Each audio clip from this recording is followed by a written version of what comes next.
Dear students, हमारा अगला topic है ऑक्सीडाइजिंग एंड रिड्यूसिंग एजेंट्स। तो सबसे पहले हम पढ़ते हैं कि ऑक्सीडाइजिंग एजेंट कौन से होते हैं। तो ऑक्सीडाइजिंग एजेंट पढ़ने से पहले हमें ये पता होना चाहिए कि ऑक्सीडेशन क्या होती है। वो हमने पिछले लेक्चर के अंदर डिटेल से पढ़ा था कि ऑक्सीडेशन क्या होती है। ऑक्सीडेशन ये होती है कि किसी चीज़ में से इलेक्ट्रॉन को निकाल देना, और जो चीज़ इलेक्ट्रॉन निकालेगी वह कहलाता है ऑक्सीडाइजिंग एजेंट। इस ऑक्सीडाइजिंग एजेंट का दूसरा नाम जो है उसको हम कहते हैं ऑक्सीडेंट। इसका दूसरा नाम है, उसको हम कहते हैं ऑक्सीडेंट। तो इसको प्रॉपर तरह डिफाइन करते हैं।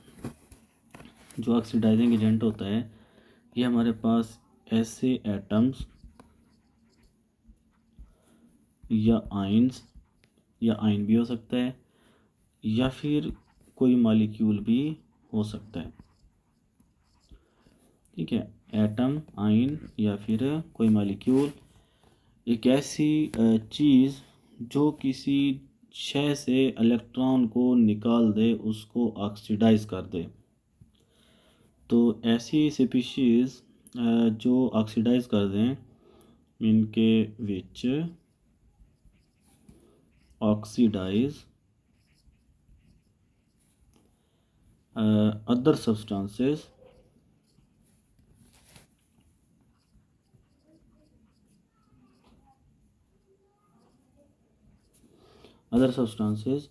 एंड अपने आप को वो रिड्यूस कर दे, एंड रिड्यूस इटसेल्फ, और अपने आप को क्या कर दे, रिड्यूस। क्योंकि जब वो किसी चीज़ से इलेक्ट्रॉन लेगी तो ज़ाहिर सी बात है वो इलेक्ट्रॉन खुद गेन करेगी, खुद क्या हो जाएगा, वो रिड्यूस हो जाएगा। और जहाँ से इलेक्ट्रॉन लेगा तो वो जो सब्सटेंस है वो क्या हो जाएगी, ऑक्सीडाइज हो जाएगी, और वो खुद क्या हो जाएगा, रिड्यूस हो जाएगा। कैसे रिड्यूस होगा, बाय गेनिंग वन और मोर इलेक्ट्रॉन्स। ठीक है, कैसे वो रिड्यूस होगा, जब वो एक या एक से ज़्यादा इलेक्ट्रॉन्स को करेगा, गेन करेगा। जब कोई चीज़ इलेक्ट्रॉन को गेन करती है तो ज़ाहिर सी बात है कि उसका जो ऑक्सीडेशन नंबर है वो कम हो जाता है। मीन के जो ऑक्सीडाइजिंग एजेंट होता है, जब वो किसी चीज़ को ऑक्सीडाइज करता है तो उसका जो अपना ऑक्सीडेशन नंबर है वो कम हो जाता है। ऑक्सीडेशन नंबर कम होने से मुराद है वो इलेक्ट्रॉन को गेन करेगा और वो नेगेटिव तरफ जाएगा। ठीक है, मिसाल के तौर पर हम यहाँ कह सकते हैं कि वो जब वो इलेक्ट्रॉन को गेन करेगा, ऑक्सीडाइजिंग एजेंट जब दूसरे एटम से इलेक्ट्रॉन को निकालेगा या दूसरे मॉलिक्यूल से इलेक्ट्रॉन को निकालेगा, तो यहाँ पर जो ऑक्सीडेशन नंबर है, ऑक्सीडेशन नंबर ऑफ जो ऑक्सीडाइजिंग एजेंट है वो क्या हो जाएगा, गेट लोअर्ड,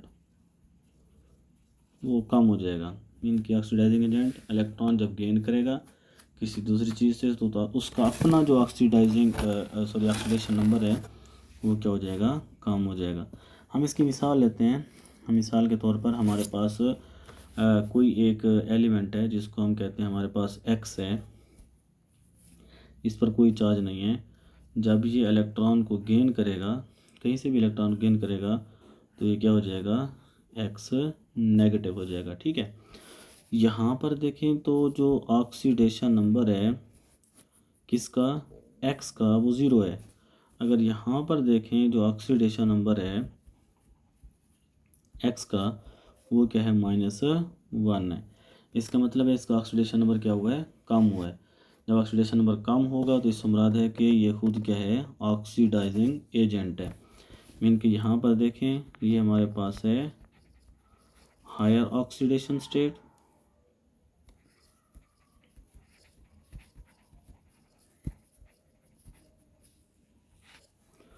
और इस तरफ देखें तो ये हमारे पास क्या है, लोअर ऑक्सीडेशन स्टेट।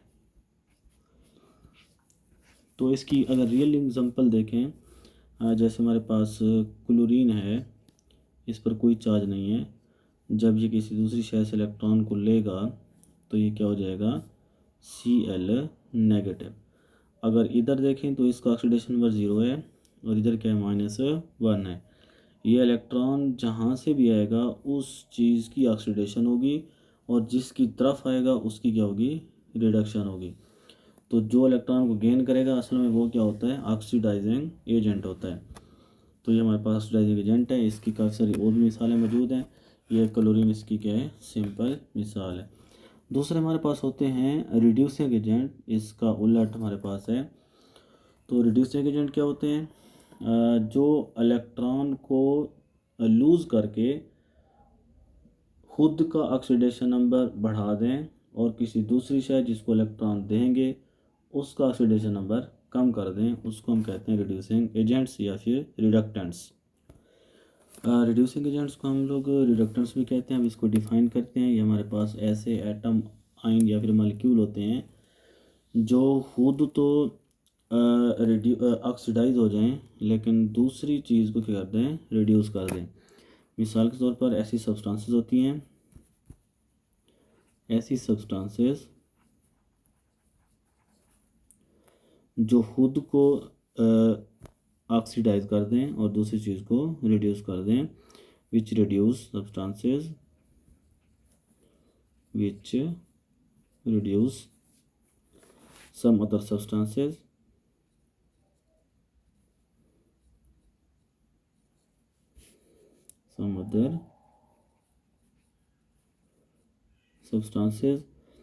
एंड खुद को क्या करते हैं, ऑक्सीडाइज कर दें, एंड ऑक्सीडाइज इटसेल्फ, अपने आप को ऑक्सीडाइज कर दें। अब ऑक्सीडाइज कैसे होगा, ऑक्सीडाइज होगा बाय लूजिंग इलेक्ट्रॉन, जब वो इलेक्ट्रॉन को लूज करेंगी खुद, लूजिंग 1 और मोर इलेक्ट्रॉन्स। तो जब एक या एक से ज़्यादा इलेक्ट्रॉन कोई चीज़ लूज़ करेगी तो दूसरी चीज़ क्या हो जाएगी, रिड्यूस, और ये खुद क्या हो जाएगी, ऑक्सीडाइज। जब ये खुद इलेक्ट्रॉन को लूज़ करेगी तो यहाँ पर क्या होगा, रिज़ल्ट ये निकलेगा, यहाँ पर जो हमारे पास रिड्यूसिंग एजेंट है उसका जो ऑक्सीडेशन नंबर है वो क्या हो जाएगा, इंक्रीज़ हो जाएगा।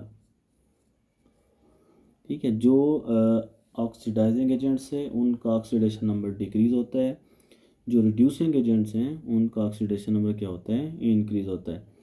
हम यहाँ पर मिसाल लेते हैं। मिसाल के तौर पर हमारे पास कोई एम कंपाउंड मेटल एटम है, जो हमारे पास एम है, कोई भी मेटल एटम है, जब ये इलेक्ट्रॉन को लूज़ करेगा इस पर प्लस चार्ज आएगा और इसमें से एक इलेक्ट्रॉन जो है वो बाहर निकल जाएगा। प्लस चार्ज क्यों आया, एक, क्योंकि एक इलेक्ट्रॉन बाहर निकला। अगर यहाँ पर देखें तो इसकी ऑक्सीडेशन स्टेट 0 है और इसके इस तरफ हम लोग राइट हैंड साइड पर देखें तो इसकी ऑक्सीडेशन स्टेट क्या है, +1 है। तो इसका मतलब है इसकी ऑक्सीडेशन स्टेट बढ़ी है। जब ऑक्सीडेशन स्टेट बढ़ेगी इससे मुराद है कि ये खुद क्या हुआ है, ऑक्सीडाइज हुआ है और किसी दूसरी शय को इसने क्या किया है, रिड्यूस किया है, इसलिए कहलाएगा रिड्यूसिंग एजेंट। जैसे हमारे पास रियल एग्जांपल है सोडियम। सोडियम हमेशा अपना इलेक्ट्रॉन लूज़ करता है, Na+ बनता है और इलेक्ट्रॉन को लूज़ कर देता है। अब ये इलेक्ट्रॉन जब इसमें से निकलेगा ये खुद तो ऑक्सीडाइज हो गई है लेकिन जहाँ इलेक्ट्रॉन जाएगा उस चीज़ की क्या हो जाएगी, रिडक्शन हो जाएगी। तो इसका मतलब है कि ये क्या हमारे पास रिड्यूसिंग एजेंट है या फिर रिडक्टेंट्स है। अब हमारे पास एक नेक्स्ट लॉन्ग क्वेश्चन है जो हमारे पास है डिस्प्रोपोर्शनेशन रिएक्शन। अब हम डिस्प्रोपोर्शनेशन रिएक्शन को एक्सप्लेन करते हैं कि इससे क्या मुराद है और हम इसकी एग्जांपल लेंगे और मुकम्मल इसको समझने की कोशिश करते हैं। डिस्प्रोपोर्शनेशन रिएक्शन, हम सबसे पहले इसको डिफ़ाइन करते हैं कि डिस्प्रोपोर्शनेशन रिएक्शन क्या होते हैं।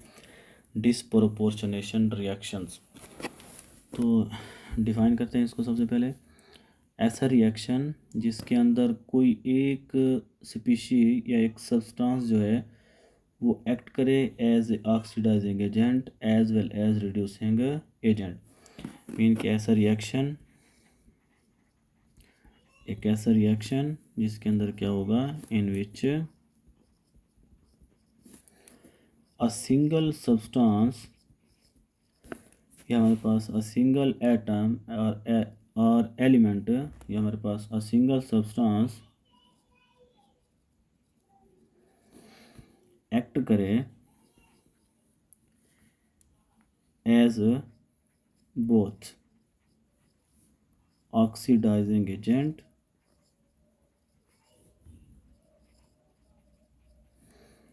And reducing agent.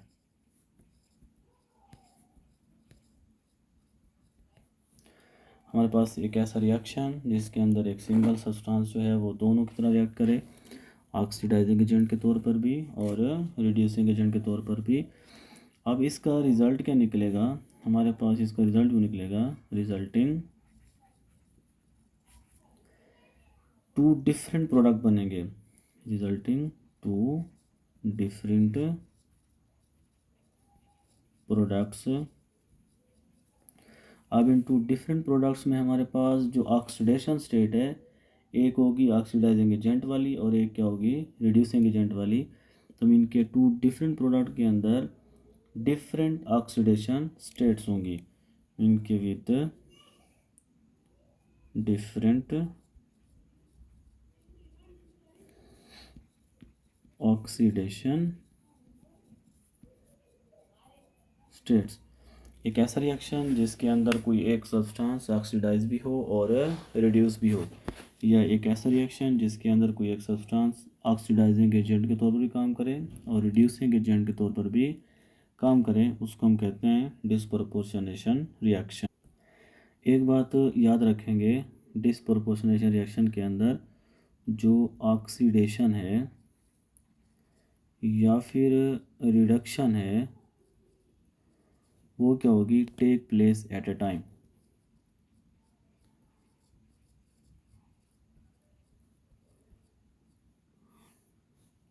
Take place at a time. कैसे एट अ टाइम होगी, मीन के जैसे ही ऑक्सीडेशन हो रही होगी उसी टाइम क्या हो रही होगी रिडक्शन। मीन कि इस तरह से हमारे पास दो डिफरेंट प्रोडक्ट्स बनेंगे। हम मिसाल लेते हैं, यहाँ पर हमारे पास मिसाल है, जैसे हमारे पास हाइड्रोजन परऑक्साइड है H2O2, ये हमें देता है H2O प्लस हमें देता है O2। अगर हम इस इक्वेशन को बैलेंस करें तो यहाँ पर हमारे पास ऑक्सीजन कितने हैं, इधर इधर हमारे पास ऑक्सीजन एक ये हो गया और दो ये हो गए तीन, और इस तरफ कितने हमारे पास दो हैं। तो पहले हम ज़रा इस तरफ वाले को जुफ्त करते हैं। अगर हम यहाँ पे दो लगा दें तो ये बन जाएंगे हमारे पास कितने ऑक्सीजन बन जाएंगे, दो ये और दो ये चार। अगर इधर दो लगा दें तो हमारे पास बन जाएगा चार ऑक्सीजन, इधर भी हमारे पास चार ऑक्सीजन है। हाइड्रोजन की बात करें तो यहाँ पर इधर हमारे पास ये चार हो गए और यहाँ पर भी कितने हैं, चार हाइड्रोजन है। तो इक्वेशन बैलेंस करने के बाद हम यहाँ पे देखते हैं कि ऑक्सीडेशन रिडक्शन कहाँ पर हुई है और किस चीज़ की हुई है। इस रिएक्शन में अगर देखें तो हमारे पास जो हाइड्रोजन परऑक्साइड है, हाइड्रोजन परऑक्साइड के अंदर जो ऑक्सीडेशन नंबर है हाइड्रोजन का वो हमारे पास है +1, और जो ऑक्सीडेशन नंबर है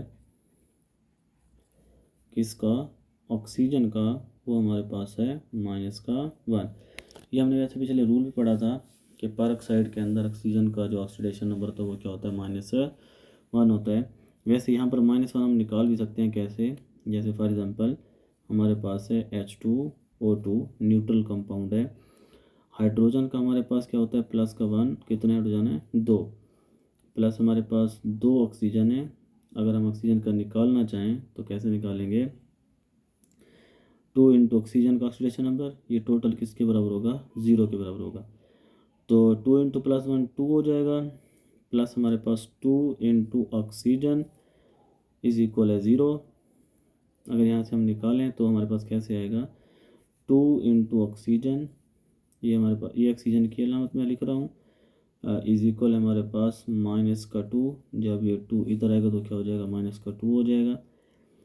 तो अगर हम लोग यहाँ पे इसको 2 से डिवाइड करें तो हमारे पास क्या आएगा, -1 आएगा।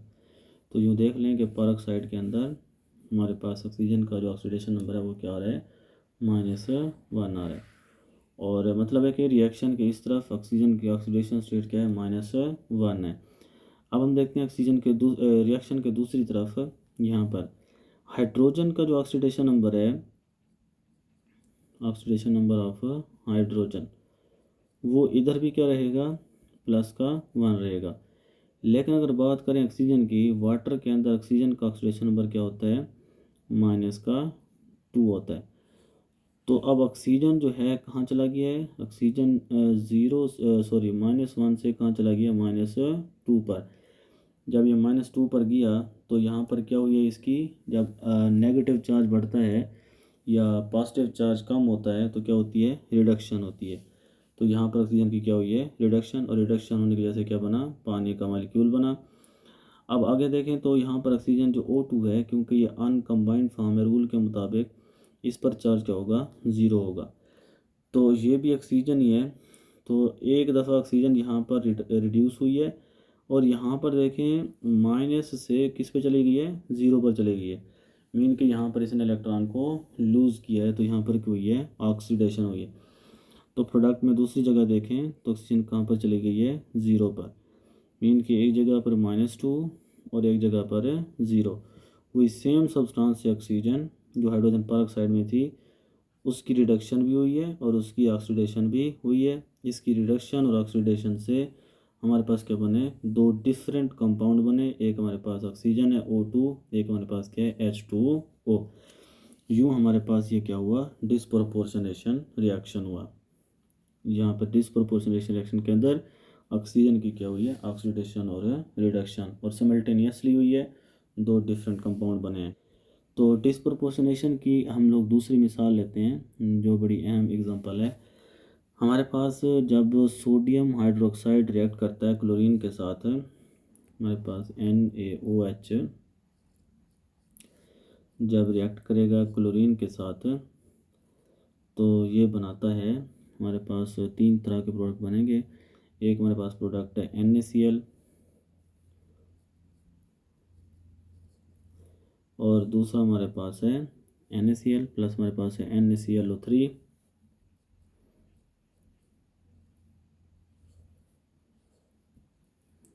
और हमारे पास है H2O।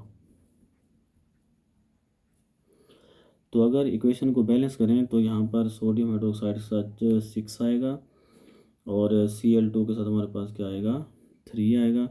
NaCl के साथ हमारे पास क्या आएगा, 5, और नेक्स्ट हमारे पास NaClO3 एक है, और H2 भी क्या है, एक है। ये बुक में मिसाल दी हुई है, ये रिएक्शन दिया हुआ है। ये हमने कैसे बैलेंस किया, ये हमारा अगला टॉपिक यही होगा कि हम इक्वेशन को बैलेंस कैसे करेंगे।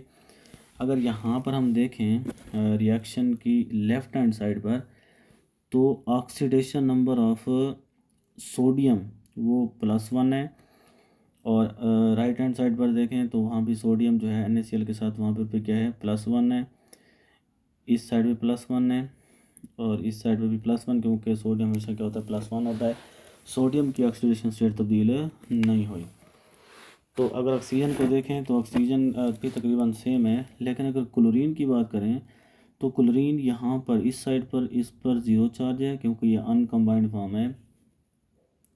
तो मीन यहाँ पर देखें हम तो अगर, तो ऑक्सीडेशन नंबर ऑफ क्लोरीन ये क्या है, 0 है। तो अगर हम लोग रिएक्शन की दूसरी तरफ देखें, मीन के राइट हैंड साइड पर प्रोडक्ट में देखें अगर, तो NaCl के अंदर देखें तो क्लोरीन की ऑक्सीडेशन स्टेट बनती है -1।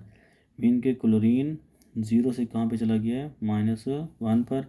यहाँ पर क्लोरीन की क्या हुई है, रिडक्शन हुई है, क्या हुई है, रिडक्शन।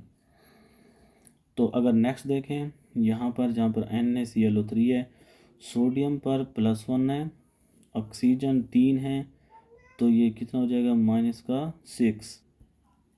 3 ऑक्सीजन है, एक ऑक्सीजन का -2 होता है। तो अगर यहाँ पे लिखें -2 एक ऑक्सीजन का, 3 ऑक्सीजन, तो क्या हो जाएगा, -6। हमने ऑक्सीजन के ऊपर -6 लिख दिया। अब टोटल 0 करना है, +1 -6। तो अगर यहाँ पर हम लोग +5 लगा दें तो ये प्लस का 6 हो जाएगा, इधर क्या है माइनस का 6, टोटल क्या हो जाएगा 0। इसका मतलब है क्लोरीन की ऑक्सीडेशन स्टेट यहाँ पर क्या है प्लस का 5 है। तो यहाँ पर देखें क्लोरीन जो है वो 0 से किस पर चली गई है +5 पर, और तो +5 का मतलब है कि यहाँ पर क्या हुई है क्लोरीन की ऑक्सीडेशन हुई है। अब एक ही चीज़ है, क्लोरीन उसकी ऑक्सीडेशन भी हो रही है और रिडक्शन भी हो रही है। सेम रिएक्शन के अंदर एक ही चीज़ की जब ऑक्सीडेशन रिडक्शन होगी, इस तरह के रिएक्शन को बोलते हैं डिस्प्रपोर्शनेशन रिएक्शन। तो ये हमारे पास दो मिसालें हैं जो केमिस्ट्री की न्यू बुक के अंदर दी हुई हैं, वहाँ से आप लोग समझेंगे। अगर कोई बात मुश्किल लगे तो आप लोग कमेंट के अंदर ये पूछ सकते हैं।